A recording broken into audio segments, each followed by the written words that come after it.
Captain Vijayakanth அவர்களும் ராதிகா அவர்களும் சுமார் 10 படங்களுக்கு மேலே தமிழ் சினிமாவில் இணைஞ்சு நடிச்சிருக்காங்க. இந்த கூட்டணி நினைக்கும் போது உங்களுக்கு ஞாபகம் வர பாட்டு எது? இந்த கூட்டணியுடைய ஒரு டாப் 5 சாங்ஸை பற்றி பார்ப்போம். சாங் நம்பர் 5 சிந்திய வெண்மணி சிப்பியில் முத்தாச்சு என் கண். சாங் நம்பர் 4 வந்து பார்த்தீங்கன்னா 90களில் பிறந்தவர்கள் வந்து ரொம்ப ரசிச்சு கேட்ட ஒரு பாடல் வந்து இந்த பாடல்னு சொல்லலாம். வாங்கி வந்தே ஒரு வாழை மரம் வந்த. சாங் நம்பர் 3 வந்து பார்த்தீங்கன்னா நக்கல் நையாண்டி கொண்ட பாடல்னு சொல்லலாம். இந்த காம்போ வந்து அவ்வளோ சூப்பராக இருக்கும் ஸ்க்ரீனில் பார்க்க.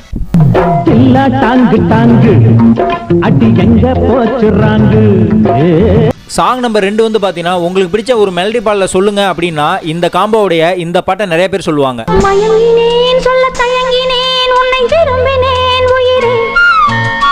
சாங் நம்பர் 1 வந்து பார்த்தீங்கன்னா விஜயகாந்த் அவர்களும் ராதிகா அவர்களும் இணைஞ்சு நடிச்சதுல உங்களுக்கு ரொம்ப பிடிச்ச பாட்டு எதுன்னு கேட்டிங்கன்னா இந்த பாட்டை நான் சொல்லுவேன்.